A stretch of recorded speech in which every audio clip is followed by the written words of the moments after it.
Sort of live. we go. Are you able to discuss your storage situation on air? Is that, or is that too close to home? Is it traumatic? Well, no. I have a complaint for Apple So, with it. Like, I hope if they watch StreamYard. yeah, So we're using StreamYard. Yeah. Which I still don't know why we're using StreamYard and not. We've both got ATEMs. it's the I've best. got the ATEM whatever Stream Bridge. We should just be using that. But no. Button on the attempts. I think I'm just worried that I'll push the button by mistake and suddenly go live. It's just me in my living room playing probably Cyberpunk at like 1 a.m. But otherwise, yes, I totally agree. So StreamYard, I went to start the stream. I mean, StreamYard is nice because right now we are streaming to LinkedIn and YouTube and X. And LinkedIn's surprisingly okay to stream to. I've noticed. Yeah, I mean, you mentioned that when last week you had a stream or the Datadog on was on. Yeah, so Monday there was, and in fact, just case in point, we had 3,500 signups, that kind of stuff. Not a big deal. Generally, you slap Gen AI on something, a lot of people show up. I don't think we had enough like Zoom attendee kind of slots, so we ran out. And then of course you lose people over time. So by the time I got like the leads or whatever. The Glen Cross leads. It was like 320 or something like that, and it went down to about 280 by the end. So I think I did okay. I just worry that they're all like kind of just sitting on the stream. But yeah, we were not using LinkedIn, and that's one of the things I thought we could have done. Like maybe have people like sign up and then get the content, because obviously you want the leads, and that's perhaps the problem with LinkedIn, is that people can watch it, you might not be able to collect it. But I have noticed like a lot of interest on LinkedIn these days for professional content. Maybe the dream's alive. Maybe LinkedIn's actually going to become. We're totally professional. Yeah, right? Yeah. Now, the original question was, what about storage? So when I went to start the stream, it said you're out of storage, because apparently StreamYard just records and like saves everything, even though I'm pushing it up to YouTube. Oh, I didn't know that. It's kept every stream, and so like, let's delete a bunch of these from 2022, because we started this in like 2 years ago, ish. Yeah. I mean, time flies. There isn't a global event happening at the time, so like I probably lost that year. But last year was busy for me. I don't know about you. And because it was so busy, like a different excuse, I guess. But because it was so busy, time just seemed to fly by. But then for the second. We were talking about LinkedIn. So with StreamYard, we can see people posting a message in YouTube and in LinkedIn and in X. Yeah, so we cannot respond. We can only respond to YouTube. Oh. Yeah, so LinkedIn, you just signed up and started using Instagram, and what they said is that they actually have to keep the Instagram window open. So what you do is you start the stream, grab the code, put the code in StreamYard. So it open, which is odd too. Yeah, you'd have to have a LinkedIn window and a X window open for those to. Whoa! So we see you. Speaking of, it does seem to work. Yes. Sorry, we can't reply on the screen, but we can't actually respond on X without going to X to respond. Oh, that's kind of too bad. What I was going to say is that typically when I'm out of space, what I look for is one like Xcode. I love you, Xcode. I just don't use you anymore. All I need is a command line tool most of the time for Homebrew. And then the install Mac OS, if you've used the for more than one release, they're like 9-10 gigs these days. It's pretty big. Oh, yeah. It's surprising. So that's generally where that's what I was going to tell you. Is like this is purely storage on StreamYard, the website. StreamYard, gotcha. In StreamYard. So not my personal storage. Gotcha. I misunderstood. Sorry. I just anytime I can get a dig in on Mac OS, I gotta take my opportunity. Just clean up the old OS. Like it? I'm not gonna need it. Oh yeah. I just updated this. I do this on the Mac Mini, and I just updated that to I'm 4 months old, 4 months late. To what's the current one? Sonoma.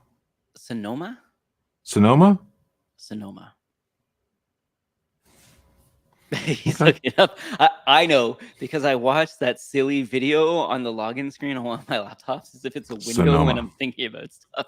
And it's Why like did I a think it was drone view. Sonora? I don't know. Where is Sonora a desert? Yeah, I think so. Or Sonoma also desert? Sonoma desert. I think it is. Yeah. No, yeah. So, Sonoran. yeah. So we're talking about Apple, Right. and you one of the things you mentioned was the unboxing video. I haven't watched it. Okay. Well, I I mean, mean, I won't spoil it for you. We don't. Are you sure? This isn't that kind of show. I don't mind spoilers. I will recommend that you at least watch the end of it, specifically when they're talking about the carrying case, because I don't think I can describe the material it's made out of, and I don't think the website shows it right. It's like a normal hard shell headphone case, but it's got padding on it that kind of looks like puffer jacket padding. It's very like a white puffer jacket exterior on a headphone case. Very odd. So I'd at least recommend looking at that. I think it's $200 for the case as well. So maybe they were trying to make a statement, a fashion statement. You have to pay for the case? Yeah, and it looks fashiony, which is nice, but also, how the heck am I going to get this to another spot without this case? And then, like, okay, so I'll rewind quite a bit because I got quite a few complaints. But, like, the first one is I somehow didn't realize the way that the Apple Vision Pro works with a laptop, or maybe I forgot.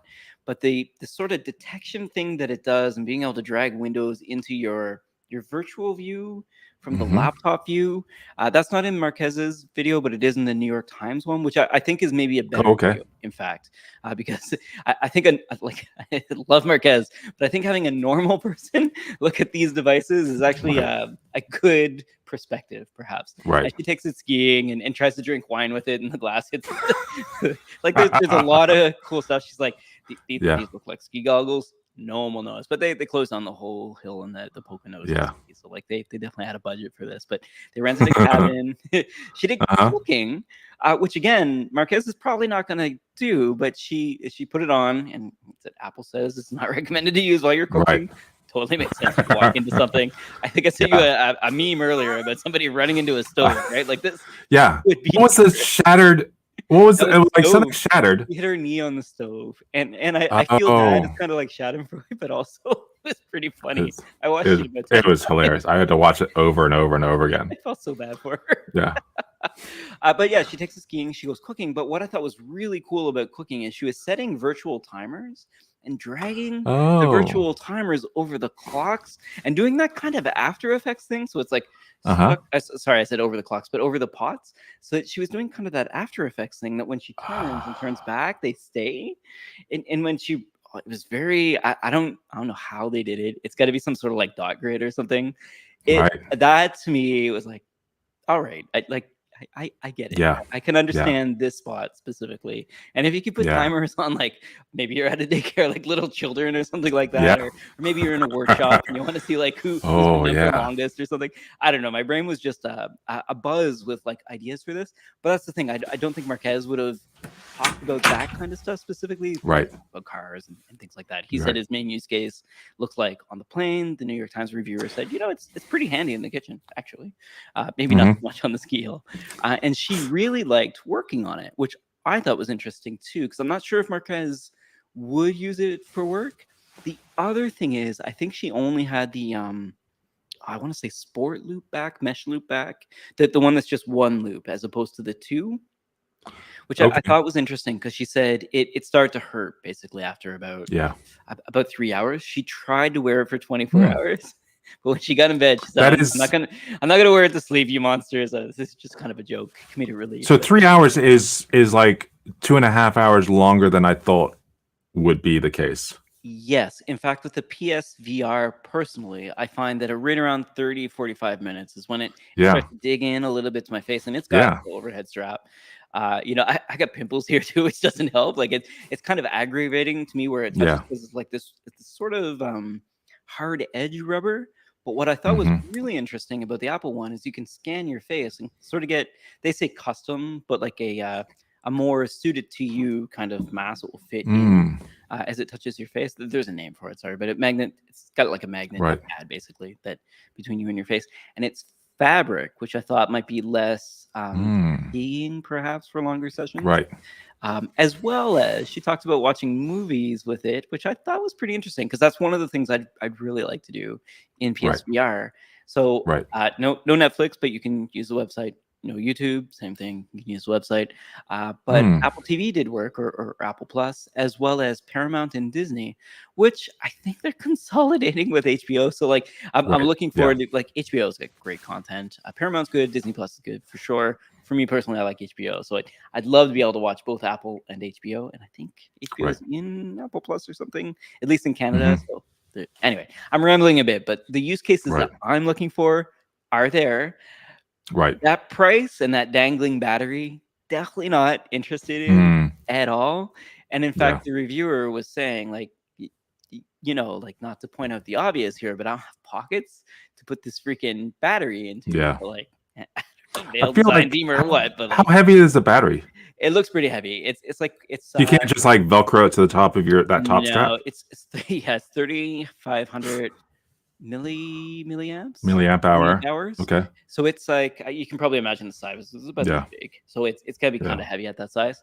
What she ended up doing was using a Belkin kind of belt clip, which seemed like a good idea, honestly. If you just loop it around your neck a few times and let it. No. They also had instructions about how to wrap the cable around the brick, which I generally think is a bad idea. You're not supposed to wrap stuff around bricks. That's the way the Mac charging cables were. They had those two clips that folded up and you wrapped around that. Yeah, as a certified Apple laptop repair technician, let me tell you, if anyone tells you that wrapping a cable around anything other than they used to have those clips that came out to wrap the. Yeah, sorry, it's a bad idea. The my problem. Radius, Apple told me to. Radius, yeah, I know the bend radius on those cables is bad, and we get a lot of them, and we're afraid. And it would typically take about 10 years, and maybe that's what they're thinking is like, 10 years would be fine. But anything that your hand oil will like touch, basically, will start to deteriorate over time. Will get yellow and will crack and things like that. And depending on the bend radius, it will crack more easily, which tends to be a problem. Same with the cables that come out of the monitor screen, those Thunderbolt ones, the power ones, all that stuff. Anything that's wrapped or bent at a certain angle over time. So I thought that was a detractor. That whole battery situation needs to just go. And the fact that it's really heavy already is why they did it. But yeah, I'm like looking at Gen 2 or Gen 3 if they think this is acceptable. Well, that's my opinion after watching it all. One thing I saw that's not the Apple one, but regarding the Ray-Bans, I saw there was an add-on or update or something on that where it will it does the multimodal, so it will whatever you're looking at, it will then be able to describe using an AI model. Like, Olama added Lava pretty recently, but so basically it's a Lava idea, and then describing what you're looking at. Now it was apparently it might have been Marquez Brownlee that showed that, and it was a terrible description of what he was looking at. It's like it's early days for this, but it's still pretty cool that that is that kind of is possible. Right. A little more tweaking. Yeah. I don't know. Like there's a great example. I don't know if I mentioned it before of somebody from a company that starts with an A, I think. Anyway, a guy somebody who using the multimodal features, I think of ChatGPT or something like that, was having it use a webcam on him, and it was taking a photo every 5 or 10 seconds, and then using the model to describe what the camera is looking at, and keep updating it with each new image. And then using 11 Labs, 11 Labs lets you do the text to speech, and also mimic any voice. And so if you have like a few minutes of recording of somebody's voice, you can turn that into one of the 11 Labs voices. And so he had gotten, an hour's worth of content of Richard, I don't know, one of the Attenborough. the David Attenborough. nature documentary person, and so now he's got Richard Attenborough or David Attenborough, whatever, Attenborough, describing this geek, him. Says, here we have a classic specimen of the human. Yeah, sorry, it took me a while to get the point. This is a good punchline. Yeah. And now he is.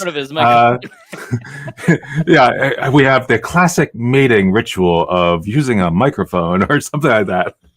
Stop it. It was amazing. I tried to do that with Ollama as well, where I was having it taking a picture every 10 seconds, 20 seconds. Yep. It was having a hard time. It would describe the image and then it would describe the next image, but it would often be a different description, and it couldn't like say, here's what's different about this image. Oh, interesting. It couldn't have like that. It couldn't describe that as a context, and then like the. Yeah. No. Okay.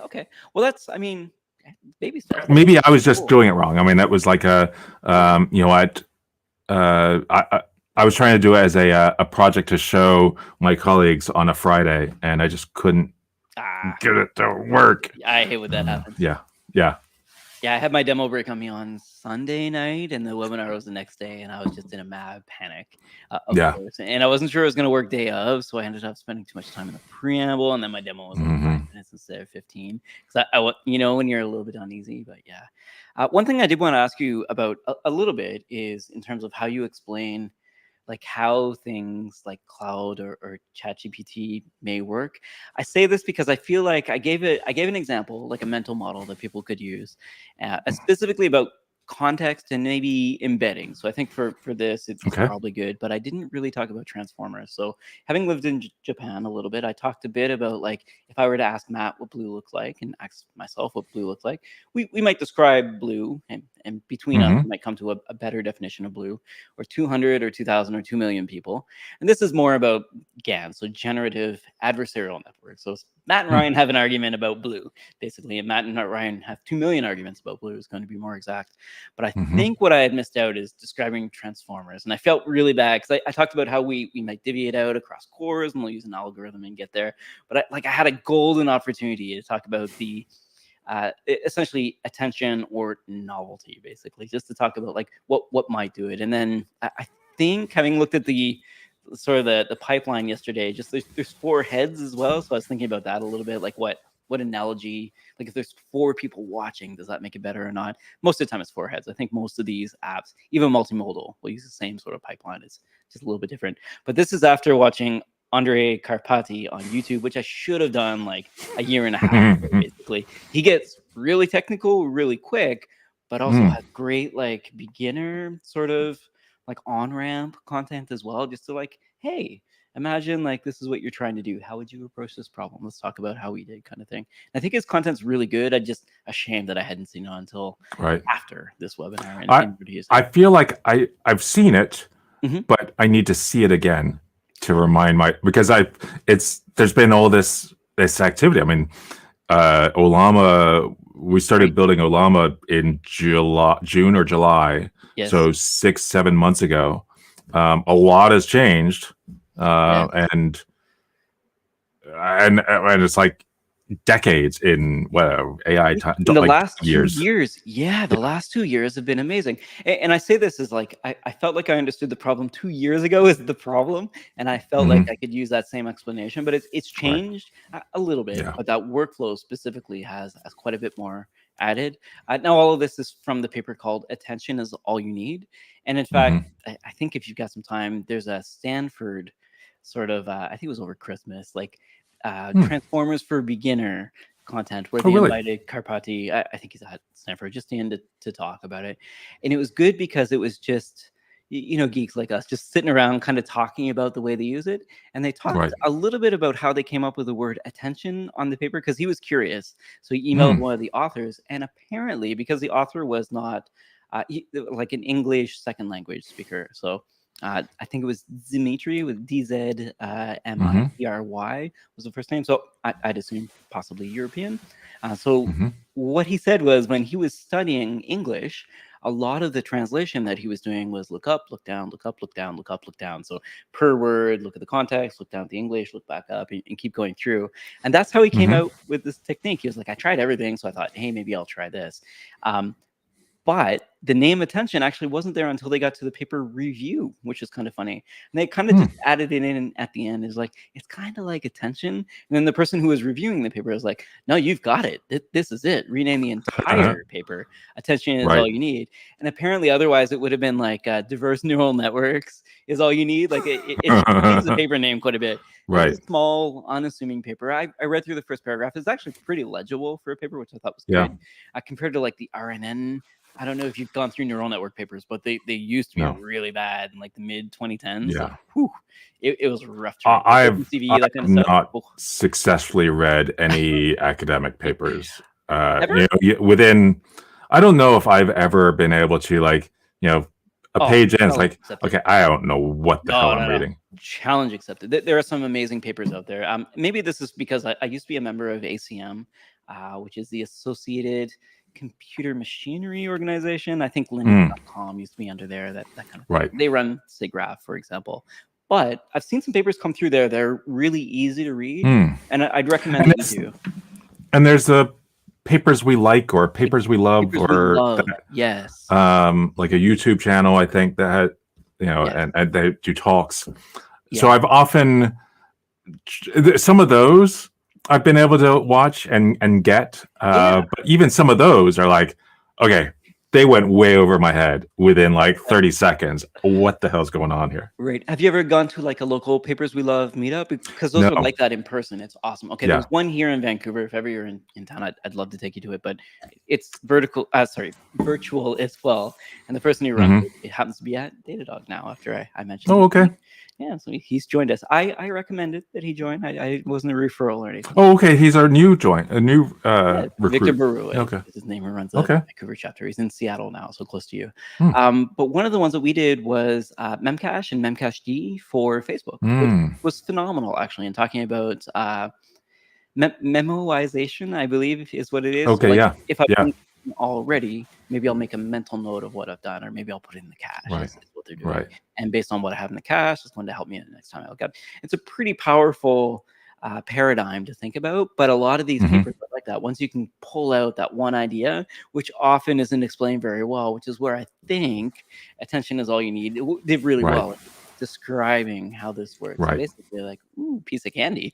Like, ooh, piece of candy. Like, that's kind of what I was thinking about. Like, what sort of analogy can I think of? Like, ooh, that's novel. I should look over there. Like, as a photographer, I tend to take photos of things that are different, as opposed to I don't know, like 1,000, 2,000, 3,000 seagull shot or pigeon shot. And there's nothing wrong with seagulls or pigeons. I've just taken quite a few of these photos over the years. Or like a covered car, an overflowing or sunset. Or sunrise. Yeah, maybe sunsets are better examples, right? Happens twice a day, Calm down.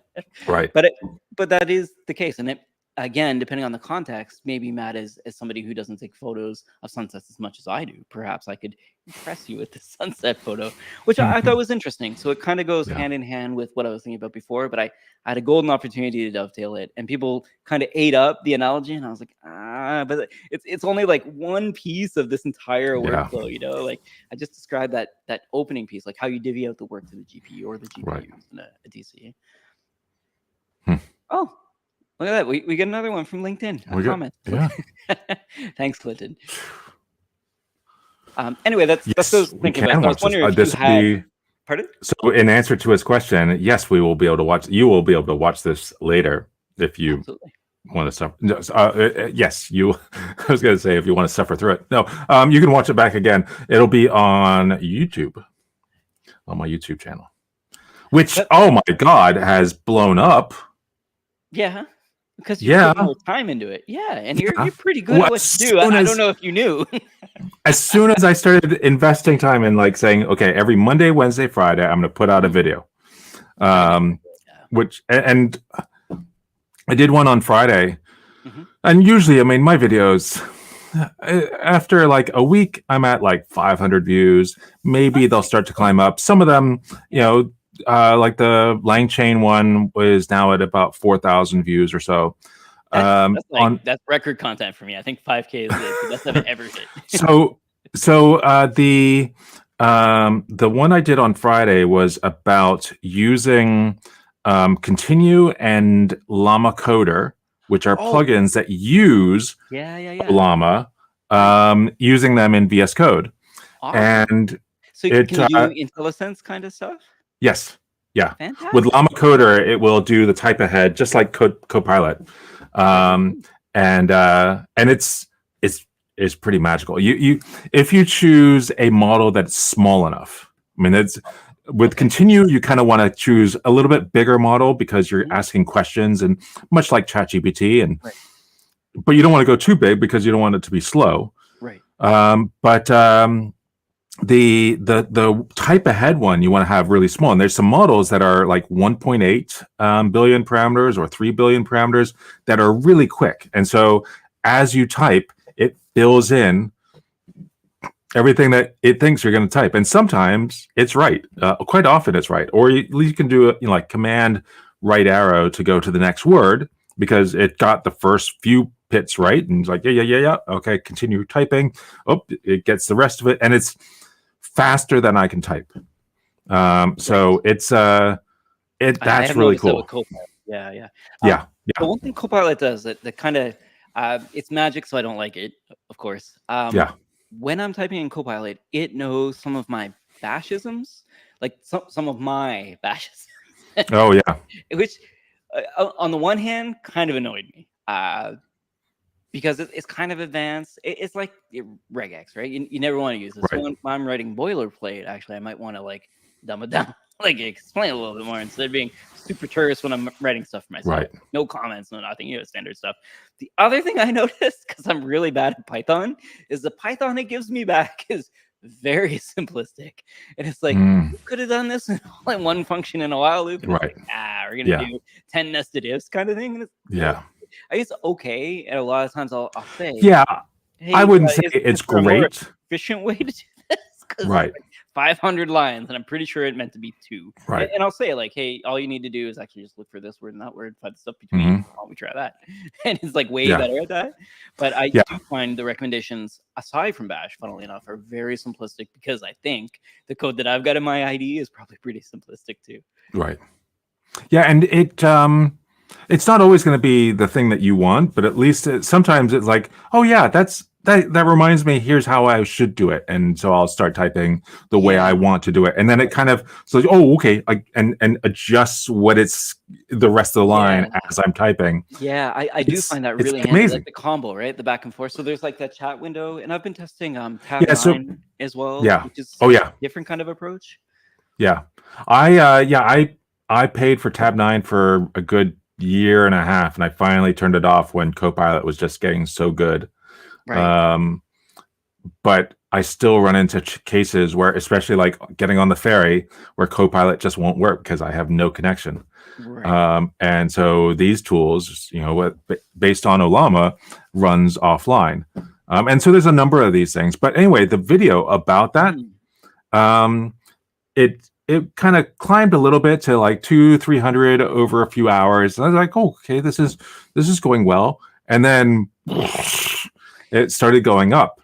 Did you make a short or something like that? Or is it maybe just... No, I didn't do... you got to get on shorts, Matt. Come on. So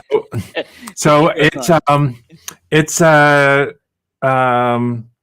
I think now, so it was posted on Friday. Today is Tuesday. I think, what is the number now? Behind the scenes here, folks. This is how the content factory works. It is currently at about 6,200 views. That's good. And do you have ad revenue for these as well? Like, I think you're at that point. Oh yeah. Yeah. Awesome. I don't see them. So I've made all of about $5 on it. But yeah. Holy moly, that's a coffee. Yeah. And then on the Monday, yesterday, there were a couple of new updates to Ollama. So I did here's what's new with Ollama. And that one, I thought, okay, well, this is a little bit more niche. It's not going to get a lot of views, even if, there's all these new eyes on the channel. But even that is at now about 2,000 views. So Neil, I respectfully disagree, but I'll explain why. So Neil in the comments is talking about your 4 to 5 minute content. I don't disagree there. I totally agree with you, Matt. Those explainer ones, phenomenal. And what I disagree with is the shorts. I also think shorts are meh. Yeah. I will say somebody who does it really well though is Huge If True. Have you seen this before? No. Okay. I should know her name. My apologies. Chloe Abram does a really good job of shorts. Oh, yeah? The reason I mention this is apparently YouTube wants to make shorts a thing, so they're promoting them. Yeah. And because of that, especially if it's like short content linked to longer content, it seems to really be a really good way, one, to get views on the short, but two, to get people subscribing and then watching that full content video. But yeah, I agree with Neil. Like most of the time, people just, the shorts aren't that great. Well, or like purely misinformation. Yeah. I think there's, commonly people think, a shorts, you build your shorts to link to your longer form content. Right. But some people I've seen talk to, well, no, that's, you do your shorts and you do your long form content, but they're different, and you're not necessarily pushing your goal is goal is to keep them on shorts, keep them going through those shorts so they don't go to that long form content. Yeah, I definitely want to do more of that. Another great one is anything by Justin Garrison.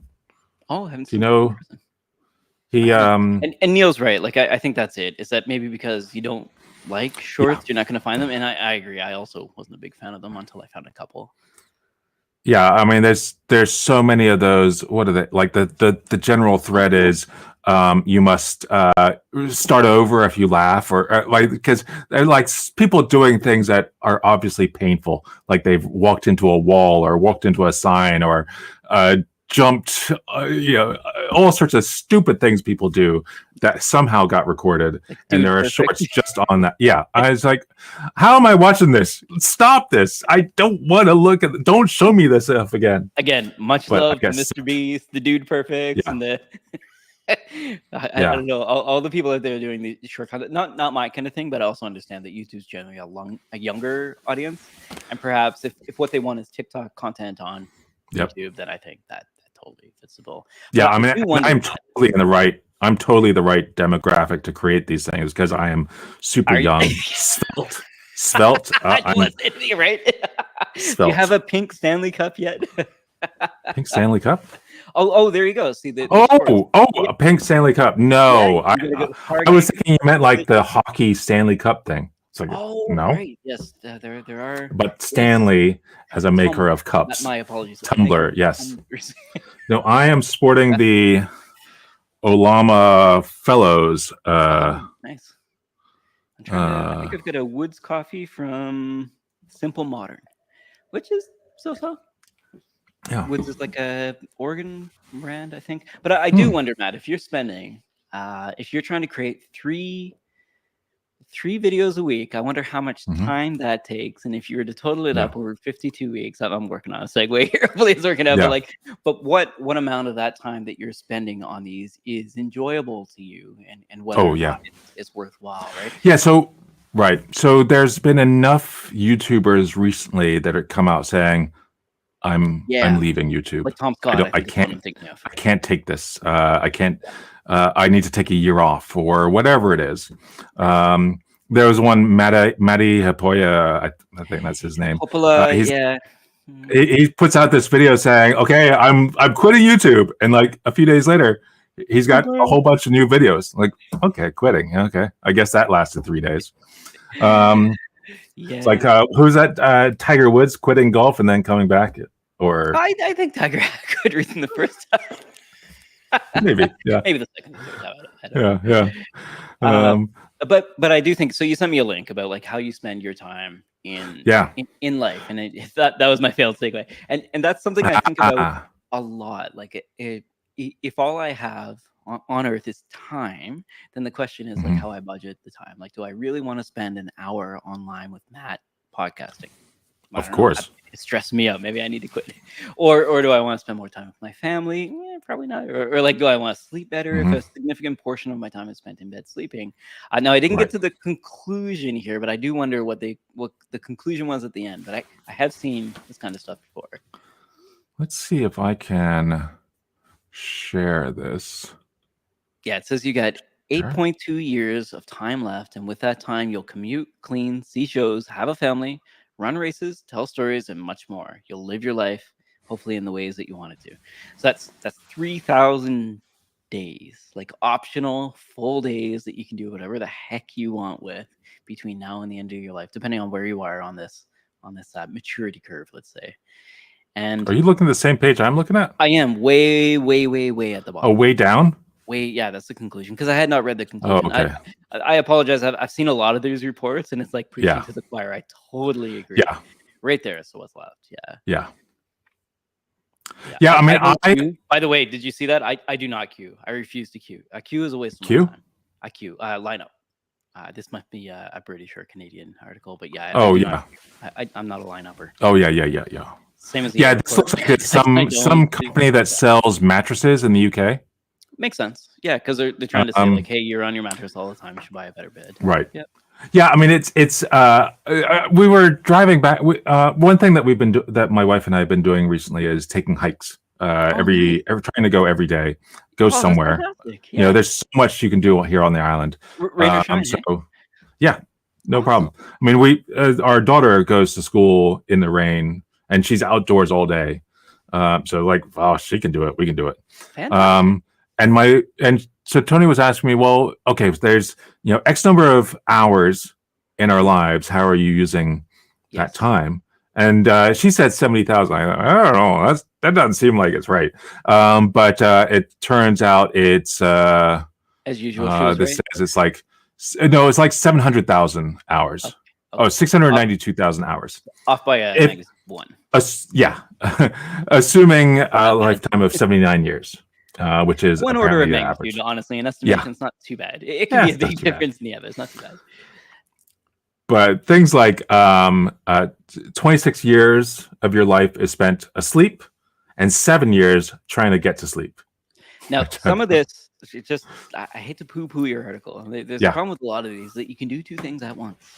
And I would argue that if you don't like eating salad because it takes a lot of time, if you add in a YouTube video of Matt explaining something for 20 minutes or 4 5-minute videos of Matt, it's much better, basically. And there's a lot of this stuff. I mean, screen time. It's like, well, does that include screen time at work, or is that extra screen time? You're listening to an audiobook. So what I've been trying to optimize is like I can get up to about 3 things that I can do at once. So I can like walk, I can eat, and I can listen to either an audiobook and a podcast. And that, for me, that trifecta, anytime I can hit a trifecta of things that I like doing all at the same time, phenomenal. I will follow that.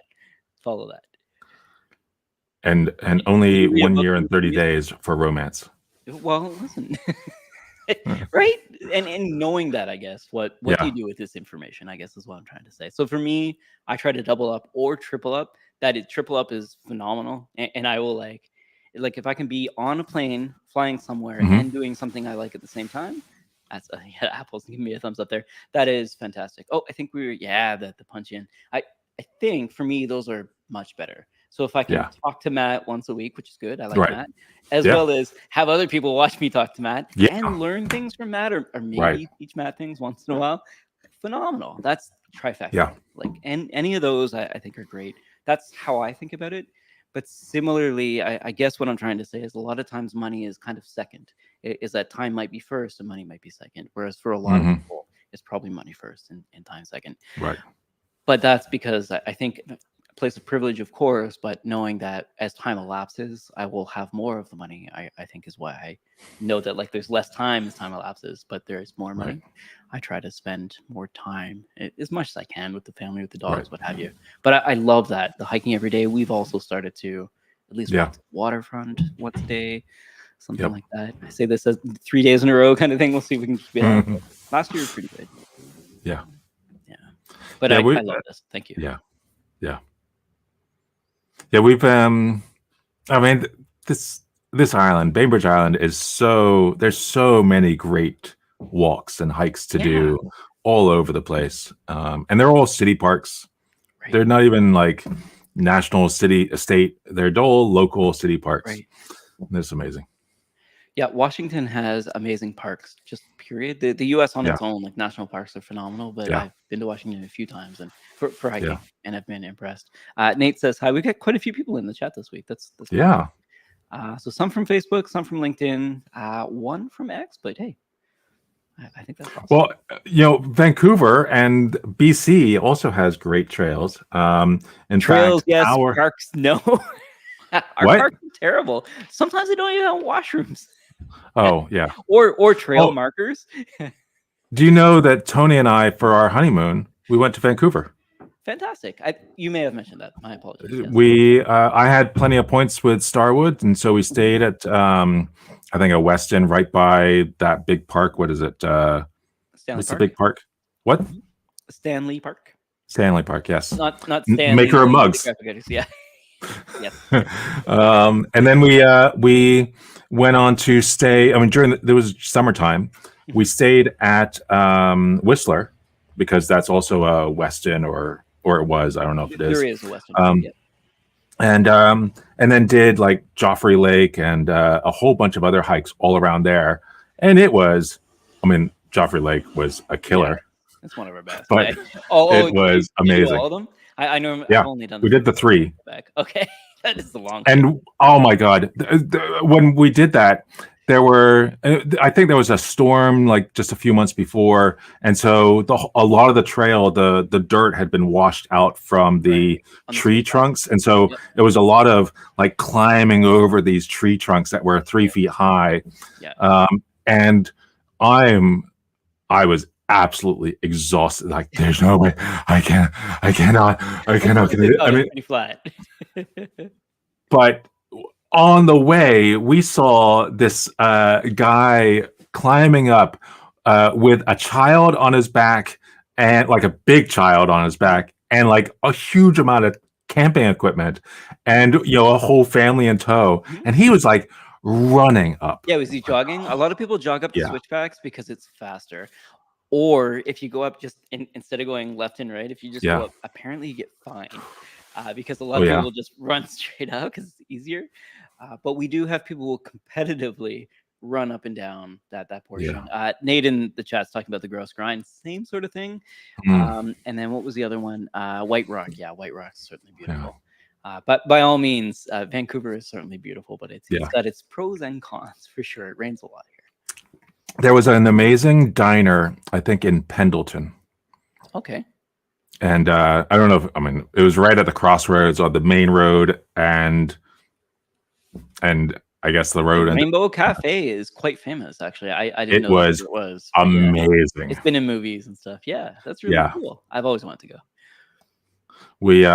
We went every day we were there after the hike, and we were every single time super stinky. So I'm sure you're not the only ones. Yeah, no.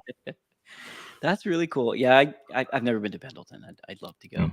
But I do feel like if you're going to think about the time that you're spending, basically. So hiking for me, at least, it's at least 2 things. So it's like spending time with family and getting fit-ish. A lot of it's walking in the woods, but at least I'm getting off the couch and doing stuff. So like it's 2 things at once, which is awesome. Yeah. Oh well, there's lots of comments from Nate. Yeah, come on by.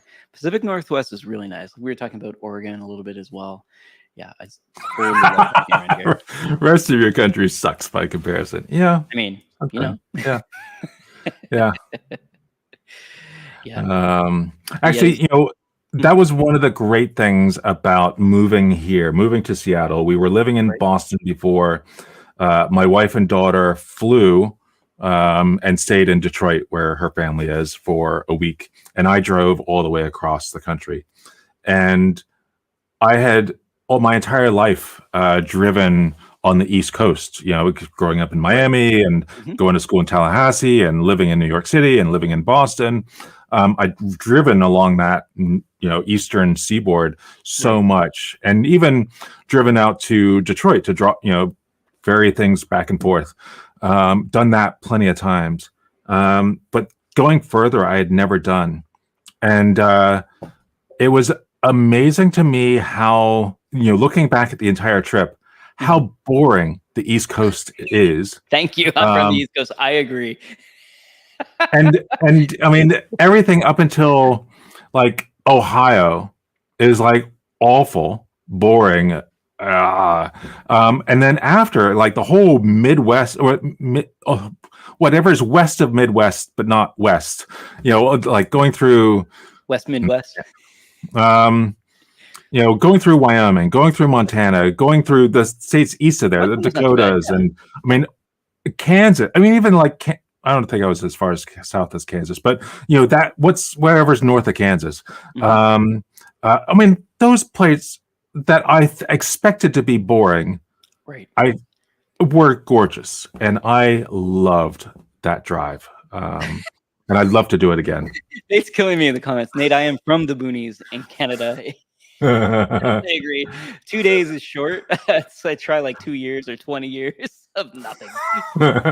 Well, yeah, I mean, Halifax, I think, is where I last lived in, and it had the highest, bars per capita in all of North America at the time. But it's a lot of drinking in the East Coast. So one time when I was in college, I met up with my brother in Vegas, and we drove southeast to get to my sister in San Antonio. Yeah. And I remember after a few days of going through all the national parks, kind of, in New Mexico and all that area. I mean, there's so much there. Monument Valley and Petrified Forest and Bryce Canyon and Grand Canyon. I mean, it was amazing. And we get to El Paso, and I think, oh, we're in Texas. We're almost there. Oh, my God. Awfulness. All Texas is huge. It's not like it's really, huge. really big country. That was like a day and a half to get from El Paso to San Antonio, and it was like nothing changed. But and so my sister now lives way down at the bottom. I don't know if I mentioned this before. At one point, we were flying out of what's the bottom? Is it Huntsville, or it might be? Anyway, where my sister lives is right down where basically she lives within a few miles of where SpaceX has their launch pad. And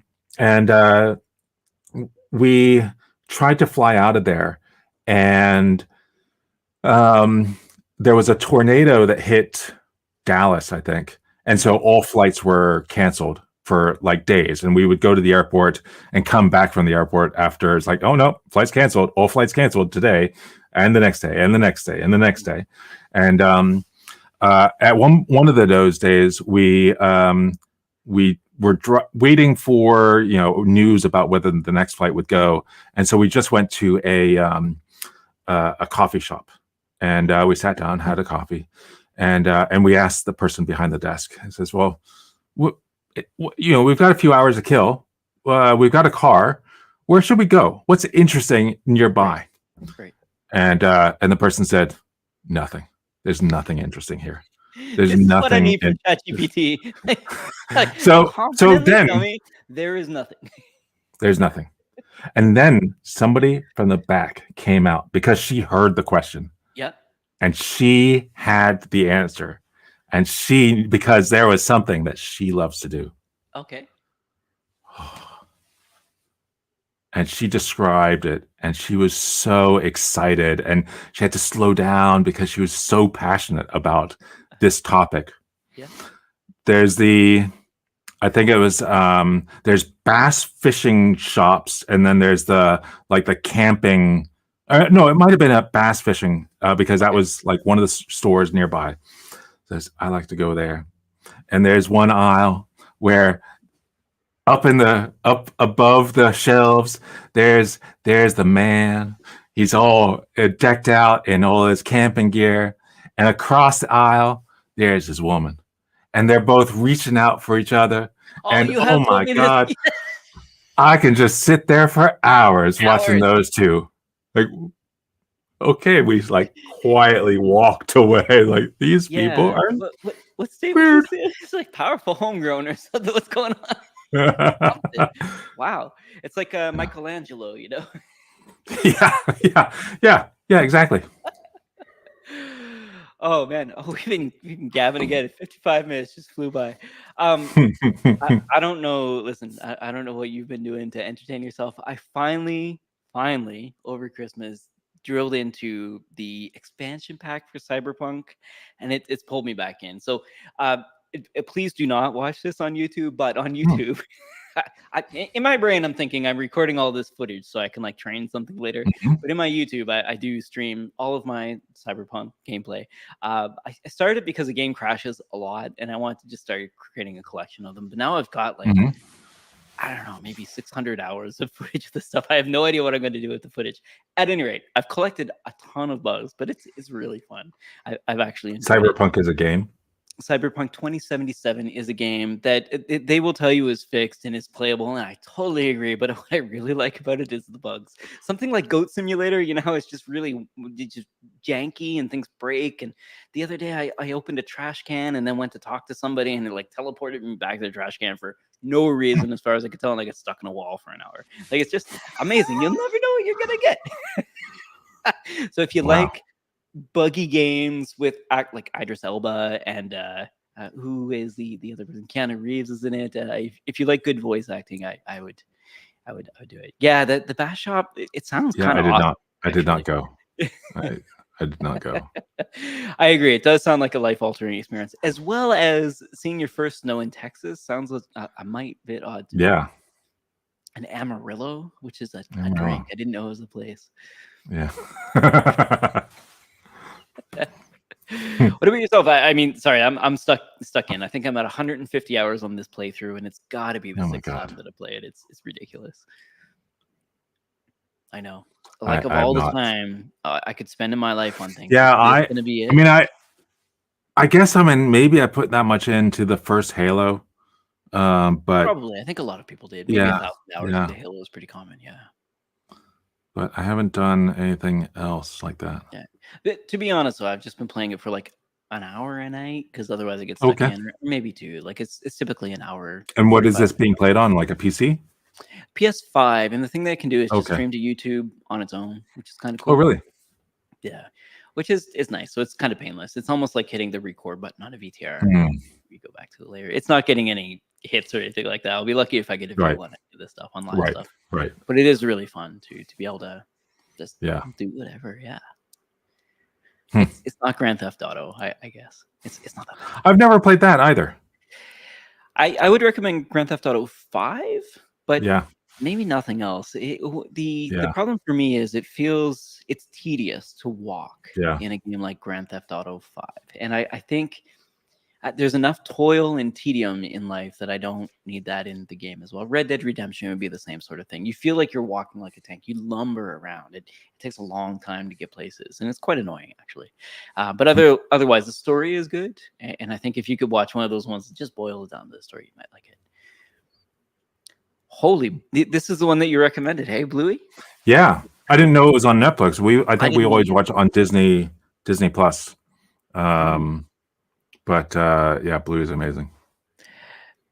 It seems to be a bit of a cultural phenomenon for those with like my sister has children as well, and they watch Bluey. But it does seem to be one of those things. Like Something Shark was a thing a little while ago. Baby Shark. Baby Shark, yeah. Baby Shark. God, awful. I've never seen it. It's great. I get to escape this stuff. Well, but it's an interesting story. I love the story of Baby Shark because there's one of the parts of the story of Baby Shark, because Baby Shark is the copyright. The main copyright holder is Blue Fong, I think, or Blue. I think that's the name of it. Pink Fong, or Blue Fong, Pink Fong, Bluey. So Pink Fong has this copyright, but at some point there was like a few other people have like used this without their permission, and they've gotten sued like so much. And then there was a politician that used the song in his like ad campaign, and he got sued. He got sued by Pink Fong, but then his response was, "Oh no, I got the permission from the guys that you stole the song from." Yeah. So there's this, American that had sung it on his guitar and made a YouTube video long before Pink Fong ever got involved with it. And he says like, I didn't make it. I saw somebody else on YouTube that did it. So it's got this long history before Pinkfong was ever involved, and yet Pinkfong is trying to collect all the money. There's so so much I think that's amazing. Okay, further on in the Wikipedia article, I'm not going to read it directly, but Kellogg's in 2019 announced that there would be a Baby Shark cereal. And that's all cool, but it was Fruit Loops with marshmallows added. Now I don't know if you've had Fruit Loops recently. They're very sweet. Fruit Loops with marshmallows, like a Lucky Charms kind of thing. Oh my god. It sounds well, and the similar. It's sold at Sam's Club. Is Sam's Club still open? Oh, I don't know. Yeah, the US is amazing to me. Sorry. Yeah. Well, a similar story that is also super interesting. There's a great podcast called 99% Invisible. Right. Do you know that? Yeah. And I think this was where I saw this or where I heard this. They did an episode about Who Let the Dogs Out. Oh. By Baha Men. Yeah. Except it's not really by Baha Men. They're the ones that kind of made it popular, but there are so many versions of it going back 20, 30 years. Really? And it's the same lyrics. And it's a fascinating. So, at the end of this story, like, so who did let the dogs out? It says nobody knows. Because it is nobody knows who originally came up with it. Is hip hop the new folk Americana? What's going on here? like songs that are passed down for generations. That this is it. Who let the dogs out? Yeah, it's an amazing story. I'll have to watch that. That podcast is so well produced. So I was good. trying to find the episodes that I watched, but like I really like finding what was that one when we were younger on radio? It was like, now for the rest of the story. Do you remember that on radio? No. Oh, but I really like that. It's like you think you know something, and the reason for it. But yeah, the rest of the story. Harvey Paul. I don't know that. Monday or Friday? No, ABC radio networks. It was a radio program that would just talk about something and then sort of dig into it, and it was great. And the narrator, Paul Harvey, was phenomenal. Nice, deep, gravelly voice that really. I guess when I was younger, when I was trying to think about my on-air persona, as you're a child, I would try to imitate that voice, but I had a high voice like this. There's no way that I could go. It's just like impossible. But yeah, Paul Harvey. If you've not heard, I think those were quite good. Okay. Yeah, I mean, 99% Invisible, and then Radiolab was another great. Phenomenal. Yeah, Nate did say that it was Disney Plus, actually. Disney Plus, not Netflix. But second across all platforms. All platforms, and Disney Plus has a bunch of heavy hitters on there. That is amazing. Yeah. So, is it a babysitter? Is that why? Right? Is it just sort of playing in the background? Well, the problem with Bluey, I mean, the great thing about Bluey is that my daughter can watch it, and we can say, okay, after you've finished one or two episodes of what is this show? Sophia the First, I think, is her favorite at the moment. Horrible. It's not horrible, but it's actually it's a little bit better than a lot of the ones on there. But what's nice about Sophia the First is that they always have one song number in the episode, and they're actually pretty good songs. like they're kind of catchy and kind of good. But then at the end, it's like, can I have one more? It's like, no, we can have one Bluey. And so she'll watch the Bluey, and then then Tony and I mean, we're laughing through Bluey. It is so much fun. Right. It is an amazing series. Probably why she doesn't like it. You like it. That and another one that we really love that she's kind of into a little bit is I've mentioned this before, Stillwater. Yes. Stillwater is incredible. Did you know who voices the person on that show you were just talking about? It's Ariel Bluey? Winter. Yeah, no, not Bluey. The other one. Sorry, the princess one. Oh, I've already forgotten. Sophia the First. Sophia the First is voiced by Ariel Winter, who was in Modern Family, which I watched back in the day. Yeah. She's a Greek descent singer, songwriter. Really cool. That's awesome. I find this stuff really, really interesting because, like, So this person has a career as an actor, and then is now really famous, but also doing the voice for this. It's very interesting. Yeah. Lots of talent. Wow. And there's a lot of episodes. Does your daughter then try to sing the songs from these? Oh yeah. Okay, yeah, kids in my family Yeah, drive me well, up the wall with like the wrong there's- lyrics, wrong notes. You can get there's a few albums on Spotify that are of that's pretty Sophia cool. the First music. And so if she's in the car, we cannot listen to anything except Sophia the First. And so Sorry. we know the songs well. And some of and that's what's great is that some of them are actually really good. But then she's Dude, kind Wayne of into Brady's like in this too. Huh? Whose line is it anyway? Wayne Brady is in this series. Oh yeah. This is amazing. There's some of those programs like Spidey and His Amazing Friends that she also likes, like younger Spider-Man. And that's the songs there are horrible. But at least Sophia the First and Mira Royal Detective and a few others, the songs are actually like pretty good. It's like I don't mind listening to these again. Or another one is Super Kitties. Some of those songs are really awesome too. Super Kitties. I have like Banana Phone stuck in my head on repeat or until the end of the time. I'm not sure if I've mentioned Raffi on this channel. I apologize in advance. It is a bit of an earworm, but Banana Phone definitely. I think maybe it was my second youngest brother. I think when he was growing up, loved Banana Phone, and it stuck. I don't know that one. Ring, ring, ring. These children's songs, they just stuck in your head.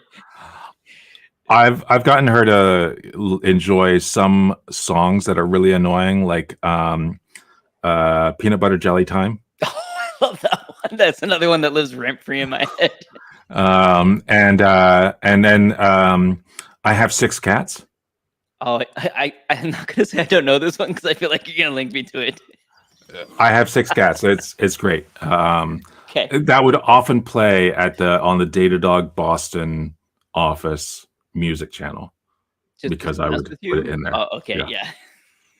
I Have Six Cats. Yeah. Okay. Hey, did you notice something? You look something awesome because you're using a new camera. Well, okay, so I'm zoomed in a bit. So what I've done on the camera, it's the same S5 IIX that I've got that I've had the last few weeks, but I've changed it to use the APS-C screens. So I'm punched in a bit. I really should upgrade or change to a different lens. Right now it's a 28 or 24. So it's 24 to 70. I just zoom in, zoom out kind of thing. But what else is different is that I'm no longer using this mic. Yeah, I was wondering because I hate this honestly, but it makes my voice sound acceptable. Are you back on the shotgun? I'm back on the shotgun that's right here. It sounds really good, which is kind of I wanted to ask. I didn't want to say anything on air, but yeah. So you've got a nice baritone in person. I don't, and I try to cheat with the SM7B, but I can hear your baritone, which I normally can't on a shotgun, which is awesome. No, and this is the Octava, I think it is. And then it's going through the Apollo Twin X, and so it's got a few of the like tube amplifier and a bunch of other things in there. I'm using the Avalon on mine. Sound great. Yeah, what you're using. Yeah. So good. Sorry, one last question for you before we went to pieces. Did you buy anything from UAD, or are you just waiting till everything moves to like ARM Silicon and is not a subscription? Because I refuse to pay a subscription price, but also I don't want to buy this massive bundle. But also I'm thinking I kind of want to buy the bundle before it all goes away. Oh, is it going away? Yeah, they're eventually going to move over to ARM. It's probably going to take 5 years, but you can tell that it's going to go that way. All the new plugins are on ARM. They call them native plugins, but yeah, I'm a big fan of having the stuff on the device that I can unplug and plug in offline. Don't need to like log into anything. No, I mean, when I first bought that interface, they run their Yeah. sale best of the year every week. And so I was buying a whole bunch every week. Because let me try this one. Let me try that one. Let me try that one. Oh, okay. And so I did a bunch, and then I haven't bought any more in a year. I don't even pay attention to problem, and I want to plug it in Huh? and start playing around. I've got a guitar from a friend. I want to start Oh playing yeah, virtual amps kind of stuff, but yeah.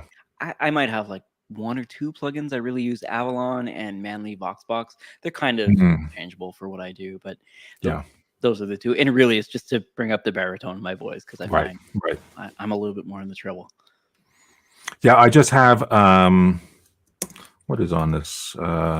This is probably getting boring for people. So for those in the audience, um, if you want to have a deep voice, I think the UAD plus the SM7B plus the Avalon or the Voxbox are kind of the recipe.